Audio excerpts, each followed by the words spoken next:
So 9.2 is about ellipses.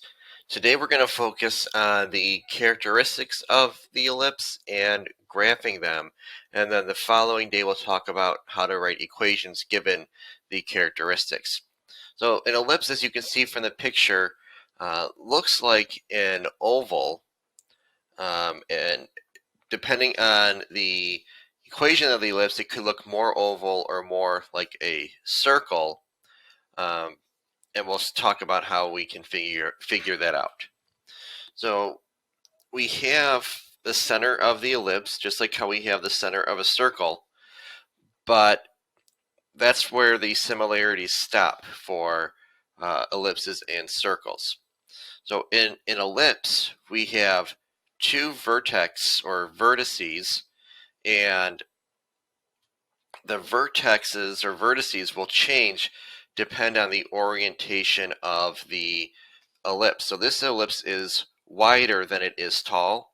So the vertices are the horizontal line.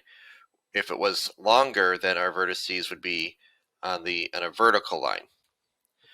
We have two focuses or foci in here, and then we also have the endpoints going vertically. We call those covertex or covertices, covertex or CV. And then we have what are called the major and minor axes. The major axes, the major axis, always goes through the center and it connects the vertices. So the major axis will always go through the foci and always touch the vertices. And then the minor axis will go through the center and touch the covertices. And again, that could switch where the vertices and covertices and foci are depending on the drawing of the ellipse, and we'll talk about that shortly.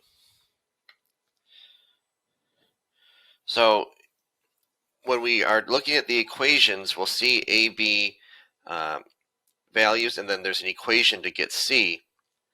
The A value is the distance from the center to the vertex. Well, we have two vertices, so it's going to be the same distance each way. So like this distance here would be A, and this distance here would also be A. So what that means is that the major axis is equal to 2A. And then if we look back here, it says B is the distance from the center to the covertex. So now if we look at it vertically, this distance is B, and this distance is also B, so the minor axis equals 2B. And again, the major and minor axis may be vertical and horizontal depending on the actual equation, and that's what we're going to get to in a second. And then lastly, C is the distance from the center to the focus. And if we have two of those, okay, so this distance is C, and this distance is also C units long. Well, here are the standard equations of the ellipse. So we have the center at HK, just like with circles. If our major axis is horizontal, then our oval is, I guess, wider than it is tall. If our major axis is vertical, then is a taller than it is wide. So the equation of the ellipse is x minus h squared over a squared plus y minus k squared over b squared equals 1. So it always equals 1 when we're talking about ellipses. And our a value is always going to be the bigger number. So when we have a horizontal ellipse, x minus h squared over a squared plus y minus k squared over b squared equals 1. So ellipses, the equation of it will always equal 1, whereas a circle, it would equal r squared. Now that's the equation for a horizontal ellipse. And you know it's going to be horizontal from the equation because the bigger number is under x. Now, conversely, if the ellipse is vertical, it's going to be x minus h squared over b squared plus y minus k squared over a squared equals 1. So that a value changes depending on if it's vertical or horizontal. Now to calculate that c value, the c value can be calculated as c squared equals a squared minus b squared. So it's almost a Pythagorean theorem, but it's a minus instead of an addition problem. And right here, this is important. The foci always lie on the major axis and c units from the center, using that formula. Then the eccentricity of the ellipse measures the ovalness of it, and the closer that e value gets to 1, the more elongated or stretched out it will be, versus if that e value is closer to 0, then it's going to look more like a circle than an oval. And we calculate that by using E is equal to C over A. So on the next page, it says find the center, vertices, co-vertices, foci, and eccentricity of the ellipse. Sketch its graph on the graph paper down below. So the first thing we want to do is identify our A, B, and C's. Our A value is always the bigger number of these two. Sorry, our A squared value is always a bigger number of these two. So that value right there is A squared. So A squared equals 16. That means B squared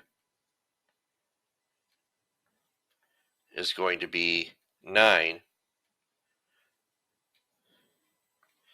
So then that means B is equal to 3. And A is equal to 4. So C squared is equal to A squared minus B squared, which is 7, which means C is equal to the square root of 7, which is about 2.6.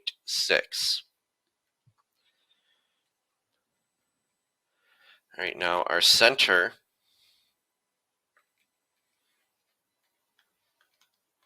is at 3 comma negative 2, because x minus h plus y minus k. So I'm going to plot that. So 3, 1, 2, 3, comma negative 2, right there. So now what I like to do is I like to draw my axes first. So like I was saying, this is a vertical ellipse, and I'm going to go and use my A value, which is 4.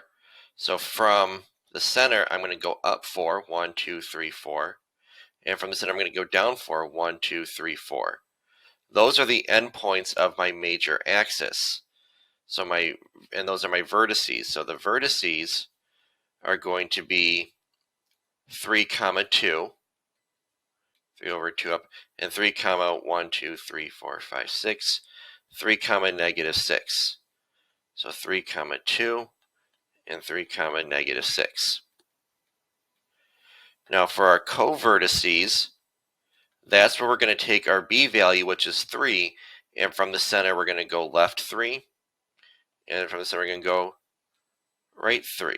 So 1, 2, 1, 2, 3, 1, 2, 3. So those coordinates are 0 comma negative 2,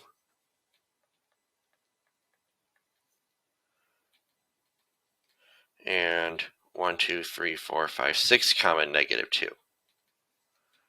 6 comma negative 2. So we can connect these. So that's our ellipse. Then our focus, or foci, we're going to take 2.6 and we're going to go that far from the center up and from the center down. And it's going to be up because this is a vertical ellipse. So 2.6, we'll just call that 2.5 for the sake of drawing. 1, 2.5. So there's one focus, and 1, 2.5. There's another focus. So the coordinates of those points, we're taking 2.6 and going up from the center. So 3 comma positive 0.6 and 3 comma negative 4.6, because we're adding this C value to the Y coordinate of the center and then subtracting it as well. And then lastly, our E. Our E is C over A for the eccentricity.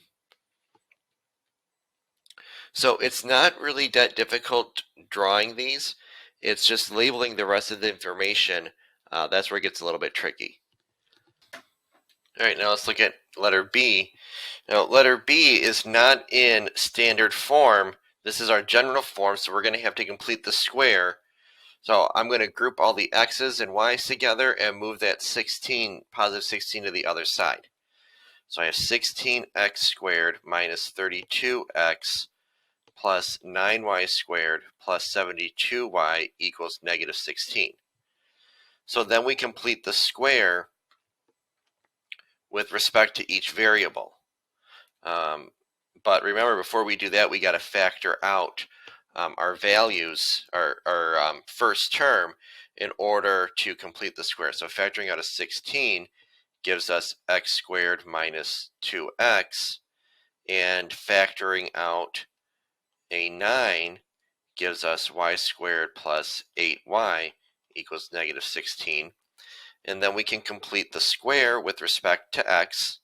So negative 2 over 2 squared equals negative 1 squared, which is 1. So it's going to be 16 times x minus 1 squared. Then in pink we have 8 over 2 squared equals 4 squared, which is 16.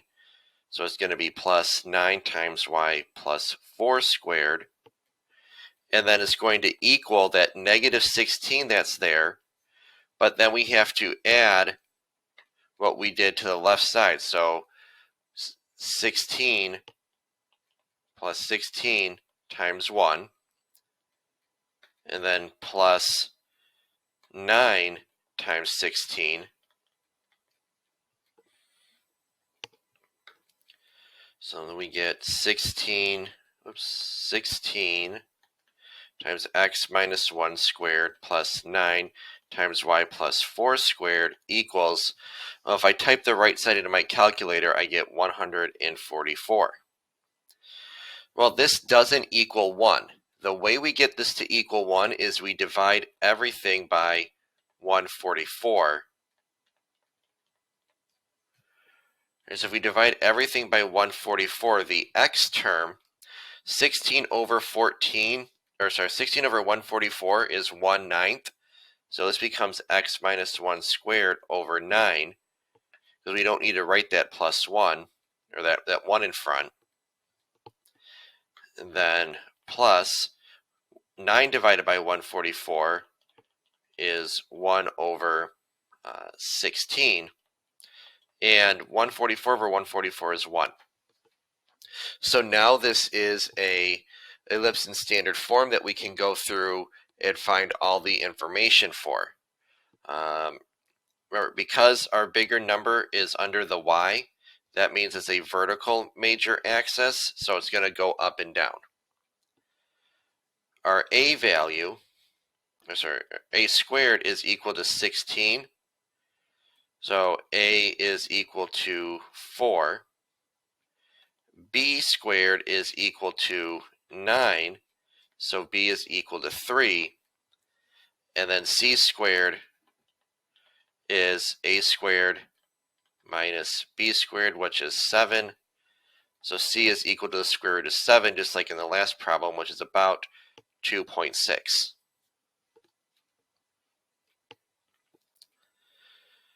So now let's gather our information. Center is at positive 1, comma, negative 4. So positive 1, 1, 2, 3, 4.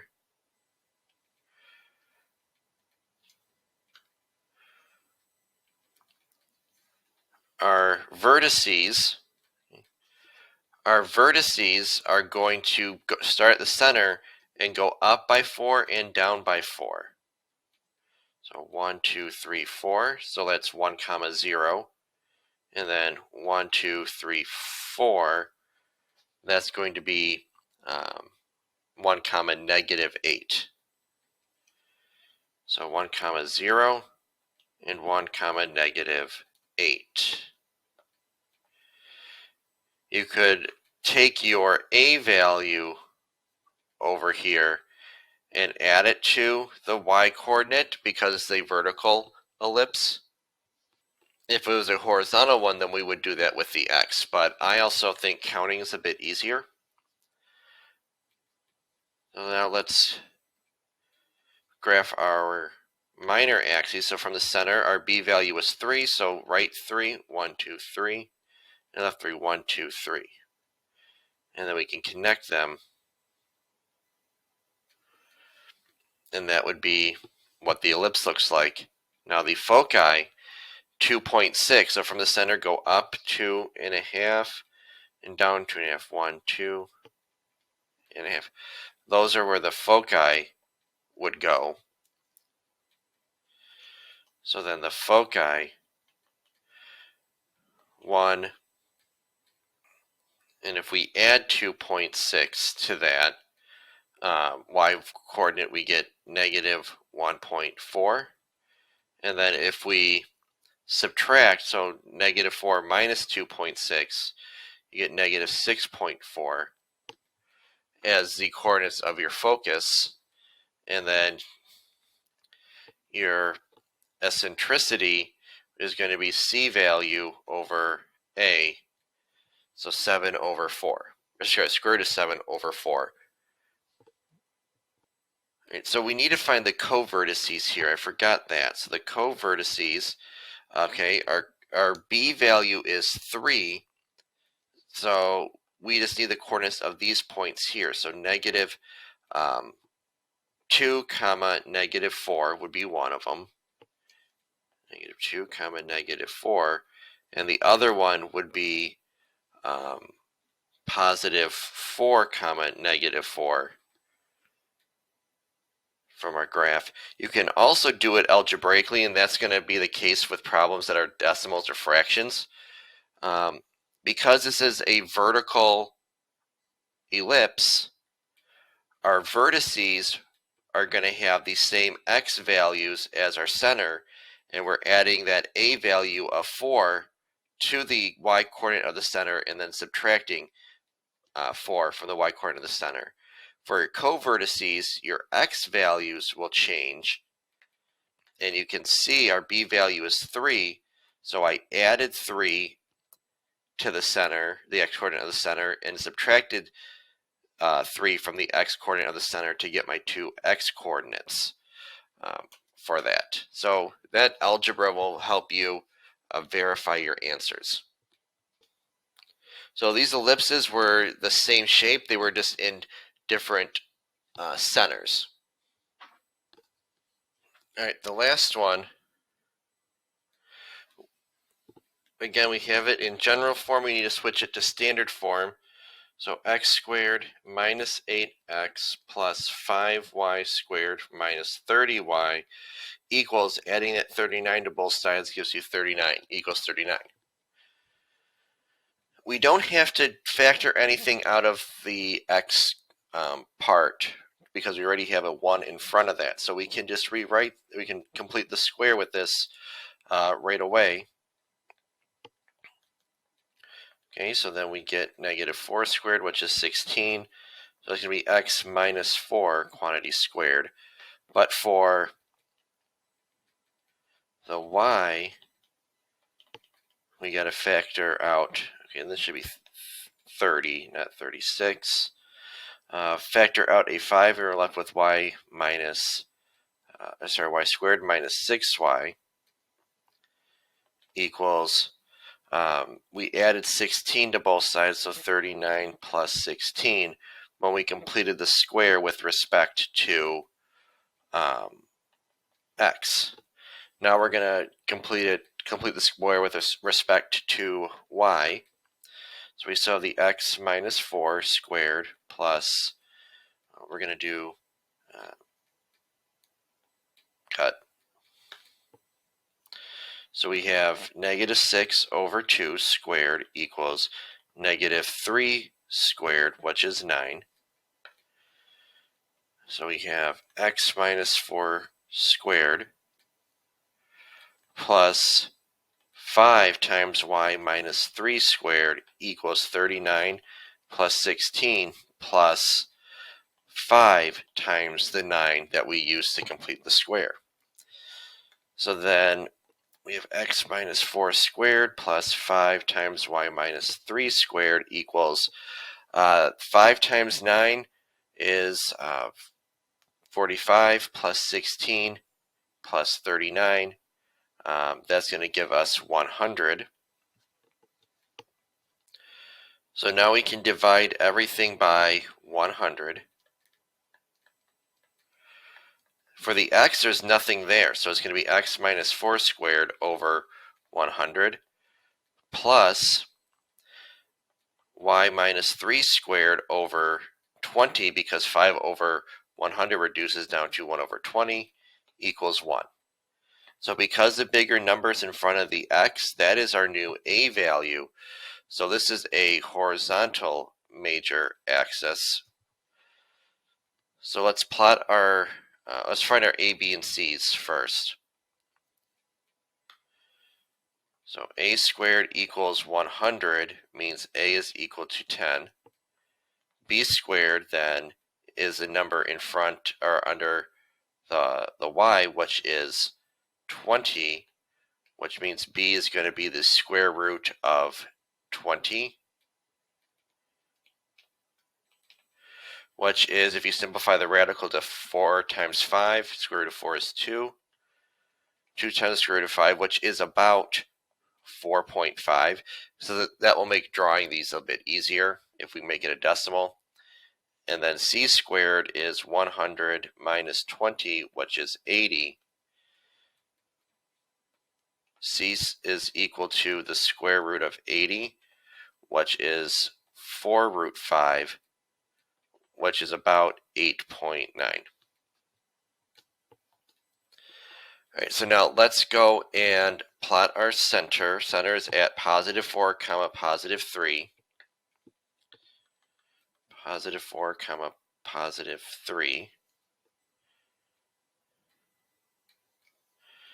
Okay, so 1, 2, 3, 4, and then up 3, 1, 2, 3.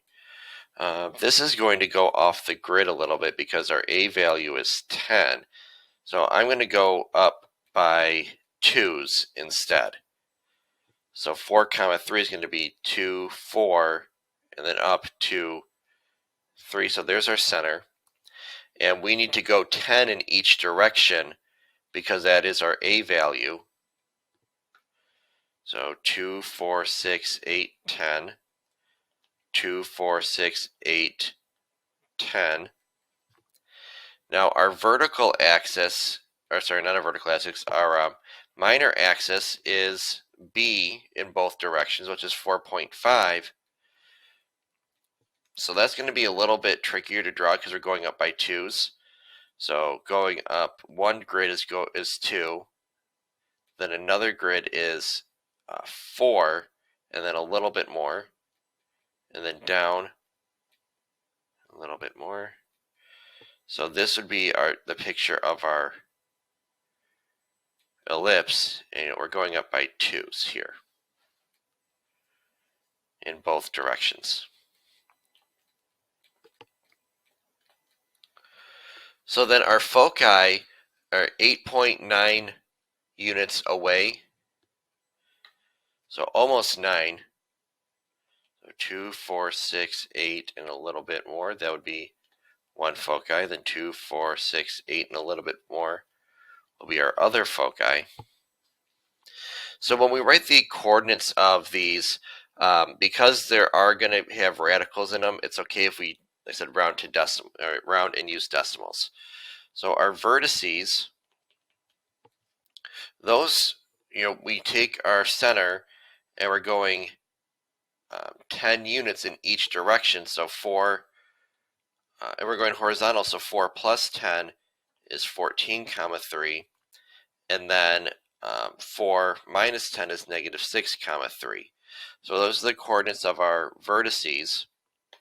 So then for our co-vertices, since our co-vertices are going to be vertical, we're going to be adding our b value to the y-coordinate of our center.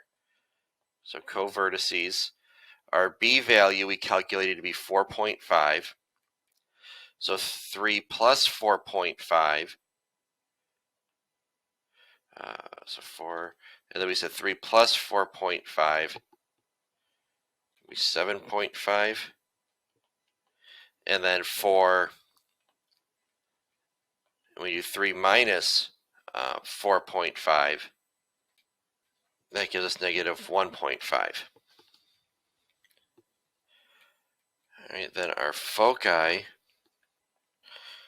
for that, since our foci are horizontal, we're going to add our c value to the center, so the x-coordinate of the center. So 4 plus 8.9 is 12.9, so it's 12.9, comma 3. And then 4 minus 8.9, we get negative 4.9, comma 3. And then lastly, our eccentricity is going to be our b value, which was 4 times the square root of 5 over 10, but that can be reduced to 2 square root of 5 over 5. So I would say the hardest part about these problems is finding the coordinates of your co-vertices, foci, and vertices if they're not nice numbers. Like in this problem, we had a bunch of decimals everywhere, which makes the graphing hard and makes the algebra part hard as well. But with more practice, you'll be doing just fine. So thanks for watching. Make sure to like and subscribe.